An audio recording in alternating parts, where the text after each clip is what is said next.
Kaugnay naman ng mga naunang lindol sa Mindanao, idineklara na ang state of calamity sa isang bayan ng Surigao del Sur. Nakatutok live si Argil Relator ng GMA Regional TV 1 Mindanao. Argil?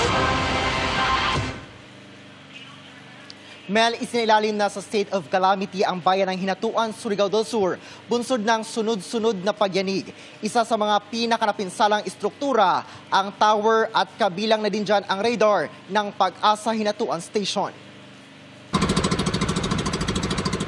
Sakay ng bangka, tinawid ng GMA Regional TV 1 Mindanao ang Purok 4 Sitio Tabok, Barangay Aquino, na isa sa mga lugar na may naitalang pinakamaraming nasirang bahay.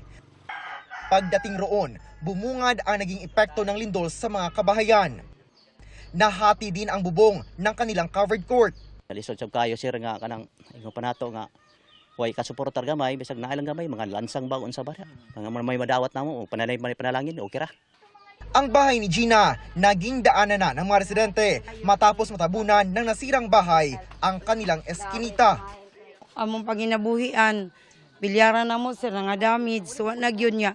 Pinundar na mo to sa pila ka tuig, ikan pa sa una, almost 20 years, more than pa. Nya karon wala na gid sir, nya ambot magunsa na lang may ani karon. Panawagan ng mga residente. Ang hinaot mi nga matabangan mi dinhi kay halos, di kay halos hurot yun mi diri sir, nga bagsak ang among kaugalingon, pila lang ang nakabarog pero naagyoy diferensya. Nakitaan ng bitak ang tower ng Hinatuan Pag-asa Radar and Synoptic Station. Nasira rin daw ang mga kable, waveguide at iba pang kagamitan. Isa ang Pag-asa Hinatuan sa nagpapadala ng impormasyon para sa National Weather Forecast. Sa ngayon wala na dahil marami pong damage sa taas. Enough na muna namin yung nag-shutdown muna tayo ng radar. Isinailalim na sa state of calamity ang Hinatuan. Nasa mahigit 4 million pesos ang kanilang calamity fund na nakatakdang gagamitin upang tulungan ang mga biktima ng lindol. Ang plano namin, isummarize namin lahat yung mga totally damaged at doon kami mag-start. Bibigyan siguro ng mga assistance yung mga totally damaged para magkaroon sila ng at least maka-recover sila ng konti at makapagawa sila ng konting shelters. Sinimula na rin ang pamamahagi ng food packs mula sa DSWD sa mga apektadong residente.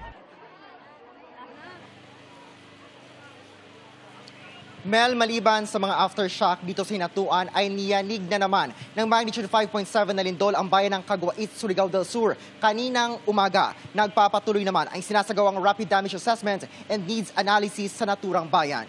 Mel? Maraming salamat sa iyo, Argil Relator ng GMA Regional TV 1 Mindanao.